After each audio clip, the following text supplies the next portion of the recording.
PMT. Toi qui nous écoutes, sois le bienvenu sur révèle-moi.com, la chaîne de la connaissance et de l'élévation spirituelle. Dans ce podcast, nous étudions les sujets qui nous passionnent, la parole de Dieu, le Verbe, celui qui est à l'origine de toute la création. Nous aimons disséquer, questionner, rechercher pour comprendre les Écritures et les appliquer concrètement dans notre vie. La parole de Dieu nous dit que celui qui cherche, trouve. Alors, à vos marques, prêts, cherchons. Aujourd'hui, comme à l'accoutumée, pour vous servir, Alain et Sandra. Bonjour Alain. Bonjour Sandra, bonjour chers auditeurs, que la grâce du Seigneur soit sur vous. Amen. Amen.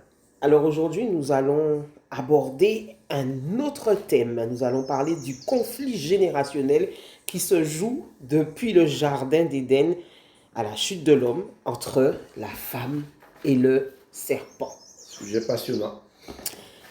Effectivement. Et puis juste avant de commencer, j'aimerais demander à tous ceux qui nous écoutent, abonnez-vous, comme ça à la prochaine émission, vous saurez au prochain podcast, vous allez recevoir une petite notification qui vous dira que nous avons posté. Puis nous essayons de poster tous les mercredis, c'est ça Alain ? Exact.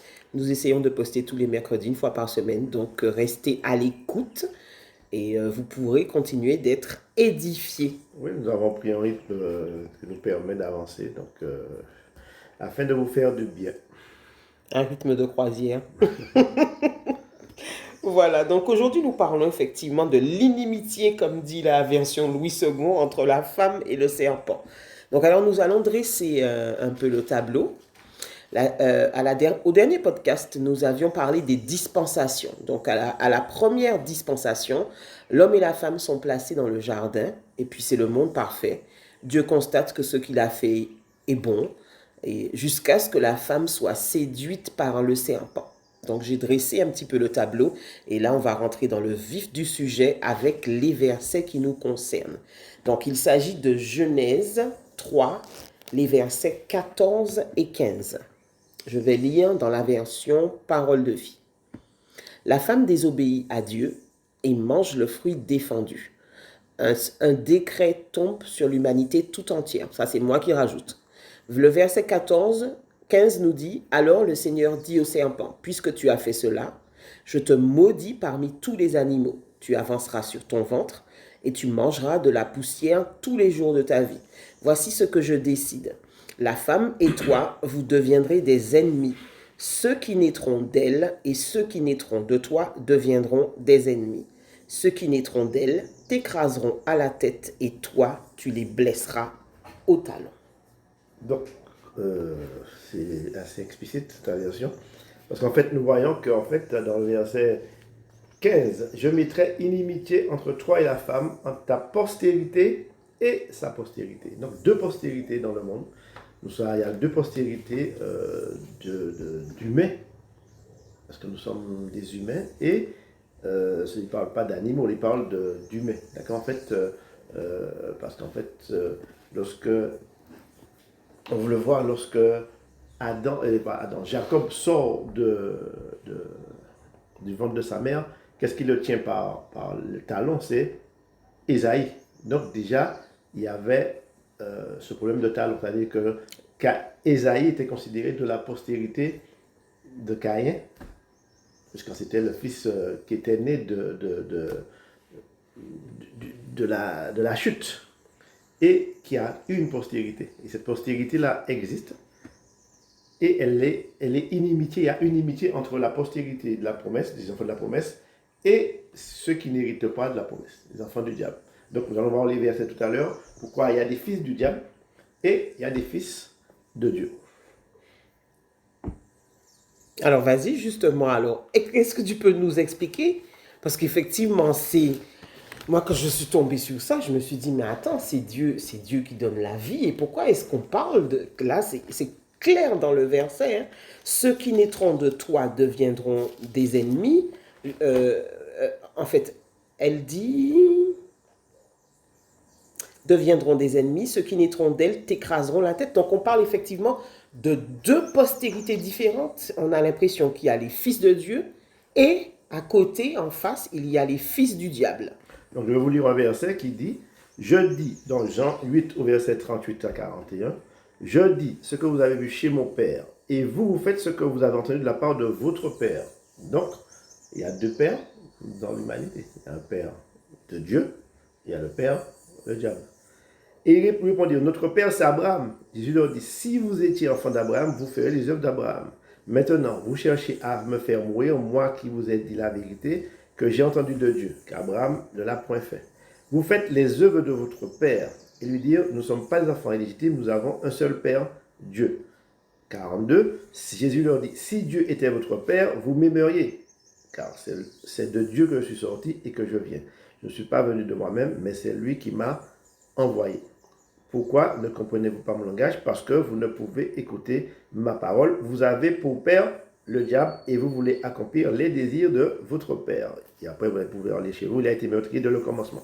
Et il ne se tient pas de la vérité parce qu'il n'y a pas de vérité en lui lorsqu'il peut faire le mensonge. Il parle de son propre fond car il est menteur et le père du mensonge. Donc, nous voyons que deux héritages, deux descendances qui existent et qui fonctionnent ensemble. Un, le père du diable, les enfants du diable de Dieu, et les enfants du diable. Voilà. Et Judas était l'un d'eux également, parce qu'en fait, c'est lui qui a livré Jésus pour le faire crucifier. Donc, il était aussi un fils du diable.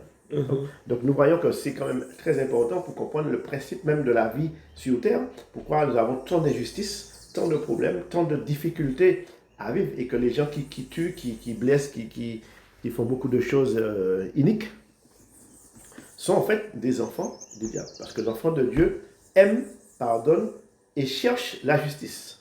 C'est ça. Mais ça va très très loin ce que tu racontes. Hein. Je vais jeter je vais jeter une pierre dans la mare. Hein. Parce que là, on parle d'héritage spirituel, c'est bien ça? Ah, c'est un héritage spirituel. Héritage spirituel. Et c'est un héritage qu'on ne voit pas.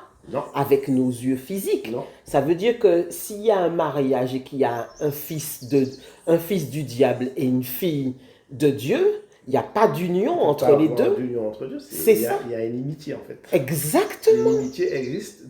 Il y a une inimitié entre toi et la femme. C'est-à-dire qu'en fait, c'est le père du mensonge, le père du diable. Donc en fait, il peut avoir connexion. C'est ça. Ils peuvent avoir des enfants, puisque nous sommes des humains en fait qui fonctionnent ensemble. Mais spirituellement, il y a inimitié. D'ailleurs, il y a un verset par rapport aux enfants.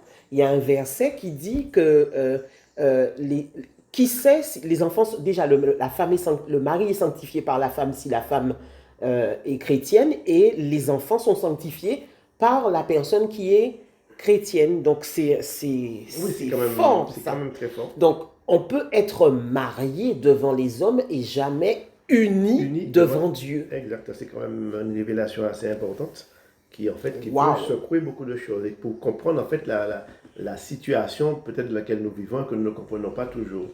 Parce que dans 1 Jean 3 au verset 9, quiconque est né de Dieu ne pratique pas le péché parce que la semence de Dieu demeure en lui. Et il ne peut pécher car il est né de Dieu. C'est par là que se font reconnaître les enfants de Dieu et les enfants du diable. Les enfants de Dieu et les enfants du diable. Quiconque ne pratique pas la justice n'est pas de Dieu, ni celui qui n'aime pas son frère. Nous voyons bien, il est clairement dit dans Jean, les enfants de Dieu et les enfants du diable. Donc, ils sont sur terre. Nous sommes sur terre. C'est ça. Et nous voyons en fait toutes les injustices, tous les problèmes que nous voyons, les malheurs où les hommes veulent détruire la terre, ce sont, je crois que ce sont des enfants du diable. C'est ça. Bon, ben c'est particulier. Cette révélation-là est particulière. Voilà. Alors, on avance un petit peu dans le verset. Je me suis posé la question, pourquoi la tête et pourquoi le talon? La tête, en fait, si on parle du même principe, enfant de Dieu, enfant du diable, la tête, c'est celui qui dirige, celui qui, en fait, a une action de leader, qui commande, en fait, dans la justice, bien sûr.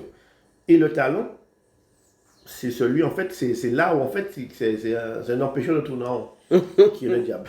Donc, en fait, et on voit qu'en fait, dans Osée, j'en ai cherché tout à l'heure, qui parle, en fait, du principe le pied, c'est l'équilibre. Le talent, nous sommes debout sur nos talons. Et le talent, c'est ça, c'est ce qui nous permet d'avoir une marche équilibrée. Je ne sais pas si vous avez déjà eu une épine calcanéenne, donc ça agit et ça vous empêche de marcher. Vous êtes obligé de marcher un peu sur Le boiter. le boiter. D'accord. Et dans Osée 12 au verset 4, dans le sein maternel, Jacob saisit son frère par le talon et dans sa vigueur, il lutta avec Dieu. Donc on voit que dans le sein maternel, le talon c'était déjà en fait comment dirais-je, Le point de contact. le point de contact, mais en fait par lequel qui nous empêche d'avancer. Voilà. D'accord. Donc en fait, et c'est ça en fait que l'ennemi essaie de faire à tout moment, nous empêcher d'avancer, nous mettre des bâtons dans les roues, de faire tout pour pouvoir en fait nous détruire et nous déstabiliser. C'est ça. Alors, et il y a une expression hein, avec le talon, je me souviens plus de laquelle, mais en fait, cette expression-là veut dire suivre quelqu'un de près. Donc, c'est toujours le persécuter, être Voilà. sur ses talons. Et c'est ça, voilà. Voilà. Donc, donc c'est suivre la C'est personne de près Voilà. pour... Bon, si c'est pour une bonne chose, tant mieux. Maintenant, des fois, souvent, c'est pas toujours pour une bonne c'est chose. ça. L'ennemi, en l'occurrence, c'est pour bien nous disséquer pour pouvoir mieux nous attaquer. Tout à fait. Donc, voilà. Vous avez bien compris que c'est de méditer là-dessus encore sur le principe des enfants de Dieu et des enfants du diable. Donc vous allez comprendre que, à travers ça, vous allez peut-être comprendre qu'il y a il pourrait y avoir tant de difficultés dans le monde, pourquoi de souffrance, pourquoi on ne comprend pas pourquoi les enfants meurent, pourquoi en fait tant de souffrance et pourquoi Dieu n'agit pas. Parce qu'il y a deux postérités. C'est ça. Tout ça va se terminer à l'avènement de Christ, lorsque la dispensation finale dans laquelle nous avons en vue, puisque nous allons parler peut-être tout à l'heure, la dispensation finale de la réalité spirituelle dans laquelle nous serons le royaume de Dieu, sera appliquée. Mais pour l'instant, dans la justice de Dieu, il laisse faire, parce que s'il devait détruire Satan sans jugement, il devrait aussi détruire l'homme sans jugement.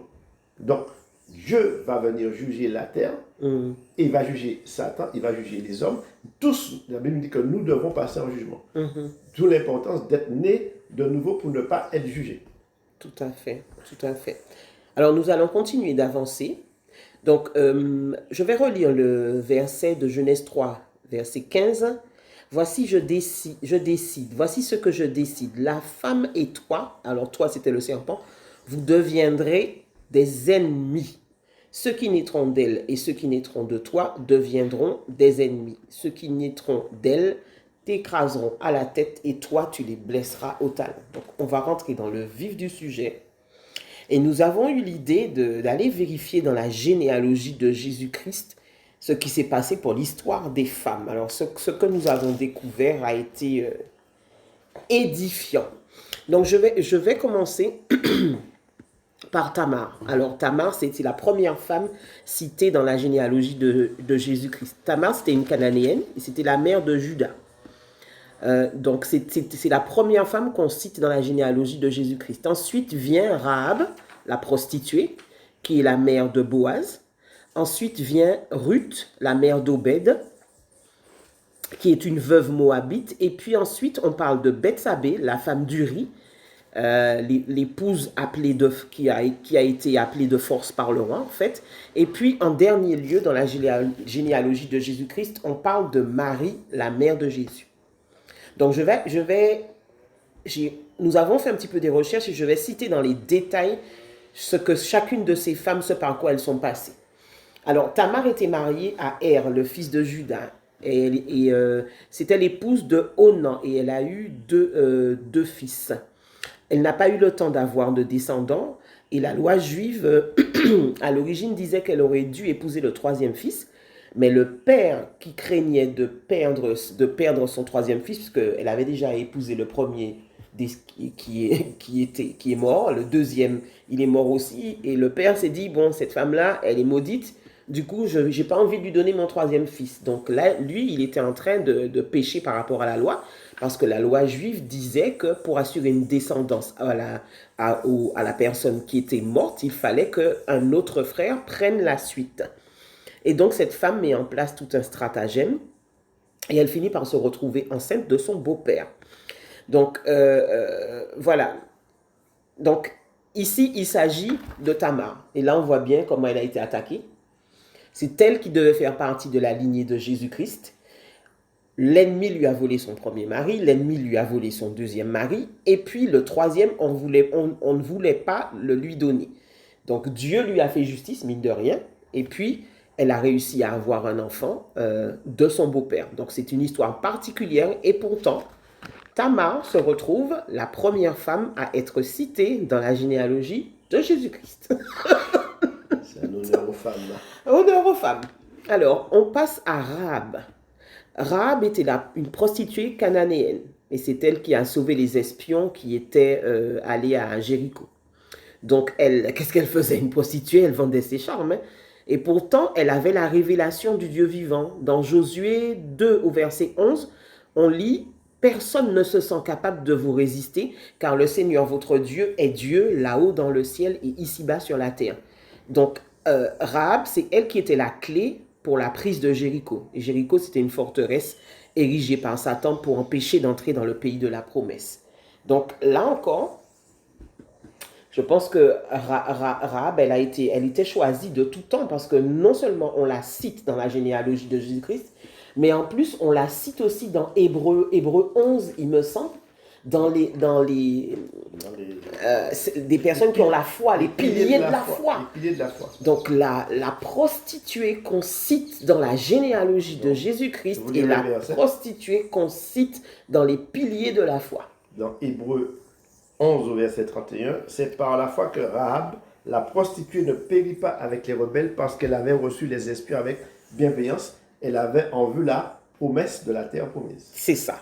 Alors, c'est pour ça qu'il faudrait qu'on revoie notre copie. Des fois, nous avons une manière très, très humaine de regarder les situations et de regarder les choses. Et quand on regarde l'exemple de Rahab, qui est cité dans les Écritures, une prostituée, de nos jours, dans nos églises, on aurait dit « Oh, non, non, non, non. » On se serait offusqué. Et pourtant, elle est citée comme pilier de la foi. Pilier de la foi.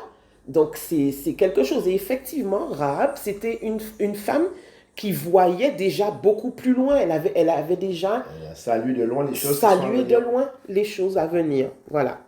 Alors, on passe à Ruth. Ruth, c'était une veuve moabite. Elle était mariée avec le fils de Naomi. Donc, le fils de Naomi meurt et elle décide de rester avec sa belle-mère qui repart sur ses terres. Donc là encore, celle qui devait porter la descendance est mordue au talon et perd son mari. C'est bizarre, hein? Ouais. À chaque fois que des femmes sont choisies, on a l'impression que l'ennemi les voit dès leur naissance et les attaque dès leur naissance pour les empêcher d'accomplir ce pourquoi elles ont toujours été appelées. Il nous dit que je t'ai connu dès le sein maternel. C'est ça. Et donc, je pense que dans le monde spirituel, il y a des choses que les esprits voient. Il doit y avoir quelque chose de visible au niveau spirituel. Parce que pour que l'ennemi puisse savoir, dès le sein de la naissance de la personne, quelle sera son action prévue par Dieu, parce que des fois, il a tellement bien travaillé qu'on n'y arrive pas. Donc, on n'y arrive pas, ou alors on n'est qu'à 40% de ce que Dieu avait prévu pour nous. L'ennemi n'est pas omniscient, il ne sait pas tout. C'est ça. Mais il a quand même une vision de la volonté de Dieu. En fait. C'est ça. C'est la vision de la volonté de Dieu qu'il voit, qu'il perçoit, parce qu'il a quand même un esprit spirituel. Oui. Il a quand même une vision. Oui. Bien qu'il ne soit pas omniscient, c'est le Dieu omniscient qui sait toutes choses. Donc, il a une vision des choses que Dieu a préparées. Donc, parce il connaissait des plans, parce qu'il était là avant, avec Dieu avant. C'est ça. Le plan de Dieu.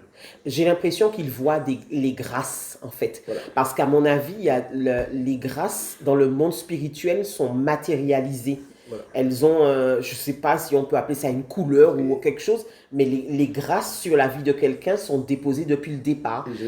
Je dirais même que les grâces sont inscrites déjà dans le ciel. Peut-être qu'il a en vision, c'est comme s'il y a un tableau qui est écrit, bon, Alain aura telle grâce, Sandra aura telle grâce, Marie-Thérèse aura telle grâce, donc il a peut-être déjà vu que telle personne sera utilisée pour telle chose. Donc, c'est ça. C'est ça qu'il perçoit et qu'en fait, il sait qu'il doit mettre, en fait, c'est l'inimitié qui va se mettre en pratique parce qu'il sait, c'est ça, pour telle ou telle personne, quelle est sa mission sur terre. Voilà. Et puis il faudra la poursuivre. Voilà.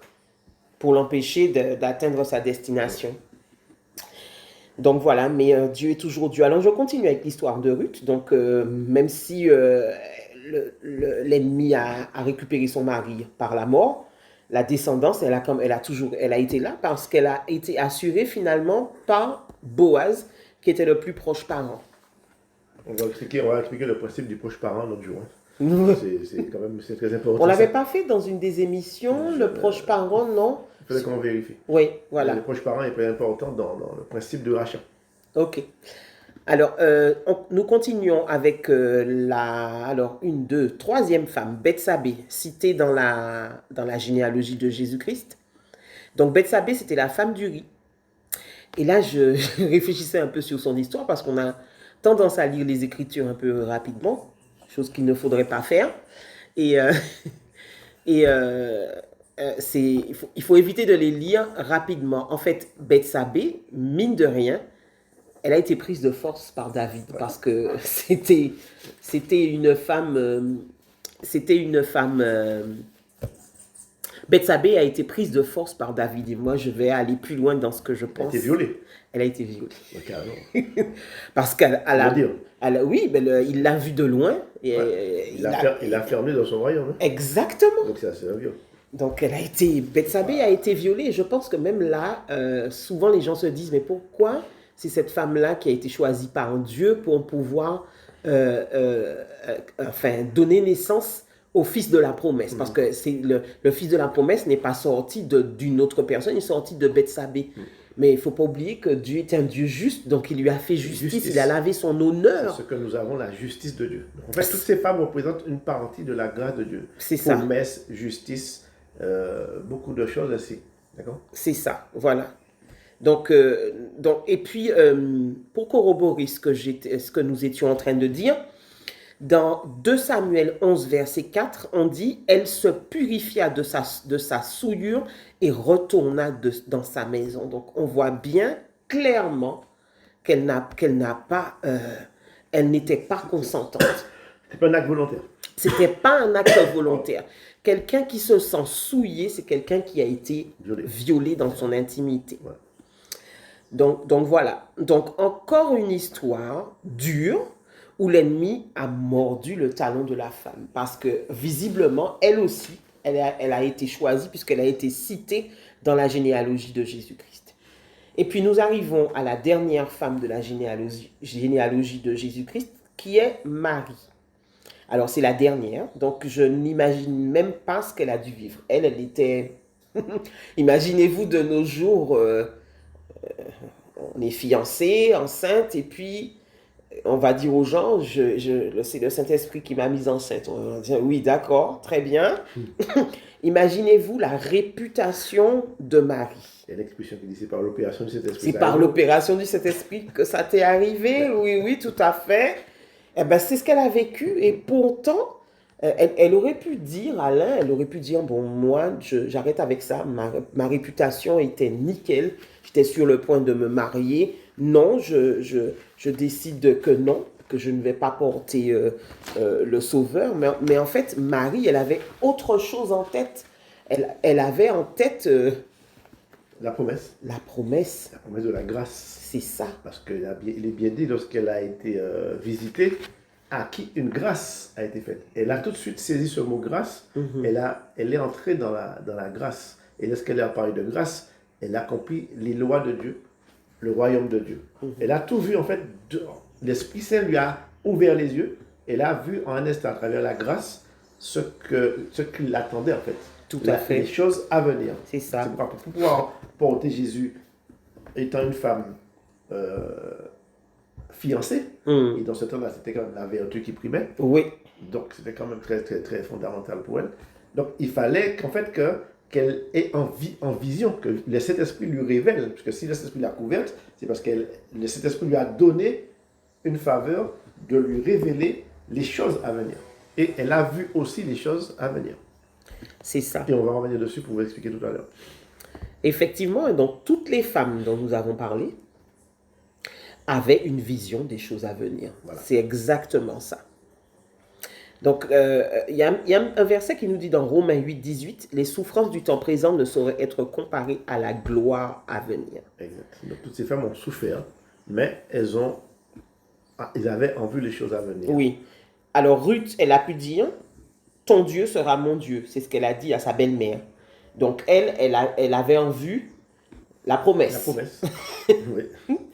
Marie, elle est arrivée après la dispensation. En fait, Marie n'était plus dans la dernière dispensation avant la grâce. C'était la La loi. dispensation de la loi. La loi. Donc, elle vivait pendant la dispensation de la loi, mais ce qu'elle avait en vision, c'était la dispensation de la grâce. D'accord. Et si elle n'avait pas obéi, si elle avait refusé sa mission, on aurait eu quelques soucis jusqu'à maintenant, à moins que Dieu choisisse quelqu'un d'autre. Voilà. Voilà. Rahab, elle avait la dispensation de la promesse. La terre promise Voilà. dans le temps, en fait. C'est ça, la terre promise dans le temps. Plus loin encore, la dispensation de la vie éternelle. Tout à fait. Tamar, elle voulait engendrer l'enfant de la promesse. Donc, toutes ces femmes-là, elles ont accepté de souffrir parce qu'elles avaient en tête une vision céleste. Exactement. Donc, elles se sont courbées sans difficulté. Donc, toutes ces femmes, en fait, ont eu, en fait, pour vous, en fait, c'est un hommage aux femmes, mais quand même un honneur aux femmes, parce qu'en fait, des fois, les femmes sont un peu méprisées. Les femmes sont souvent, en fait, mises de côté. Je crois qu'elles ont un rôle très important, puisqu'elles font, c'est elles qui engendrent la descendance. C'est ça. C'est comme Marie-Magdeleine. On dit que Magdeleine était prostituée, mais en fait, je crois que c'était une femme qui souffrait, qui a été violée également, qui a été violée et qui est tombée de la prostitution parce qu'elle était. C'est pourquoi, en fait, apparemment, en fait, l'histoire dit qu'un centurion romain l'a violée et elle a été, en fait, mise à la prostitution. Donc, et c'est là où les esprits sont entrés sur elle. Donc, et Dieu, et c'était, comment il s'appelle? Celui qui est venu vers Jésus de nuit, c'était. J'oublie son nom. Il est venu de nuit, il a dit, mais Seigneur, c'était un rabbin très important dans Jean 3, j'oublie son nom. Ça m'échappe. Mais en fait, il a essayé de prier pour cette femme, il n'a pas pu le faire, il a dit que personne ne peut te délivrer. C'est pourquoi, lorsque Jésus a pu délivrer Marie, lui, il n'avait pas compris, et c'est pourquoi il s'est donné aussi, il a cru en secret que la grâce lui a venait de Jésus-Christ. C'est pourquoi, en fait, il a pu se démarquer des autres pharisiens pour se donner à Christ. Bon, je vais vous donner le nom tout à l'heure. Pendant que tu es en train de parler, je me dis c'est normal que les femmes soient autant attaquées parce que si on revient au verset de la Genèse, le verset nous dit en fait que la femme va attaquer l'ennemi, va attaquer la tête de l'ennemi. Oui, voilà. Et la tête, vous vous rendez compte, ce qui est donné à la femme. Et c'est pas à l'homme. Non, c'est pas à l'homme. À la femme. Est-ce qu'on peut reprendre le verset? C'est important.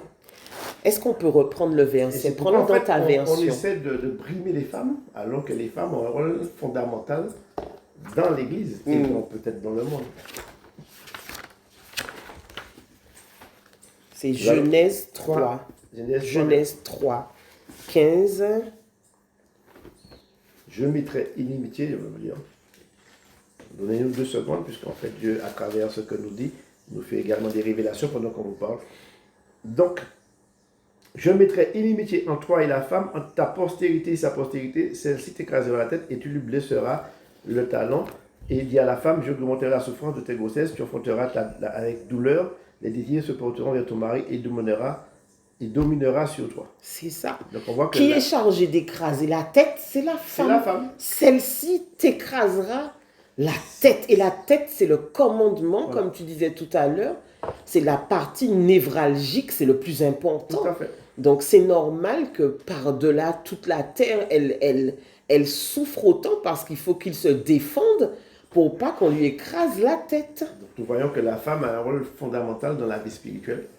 Et la brimer, c'est commettre une erreur, je pense, parce qu'elle a un certain pouvoir, peut-être qu'elle l'ignore, mais elle a un pouvoir certain dans le monde spirituel. Que Dieu lui a conféré. conféré dans Genèse, donc c'était quelque chose de très fondamental.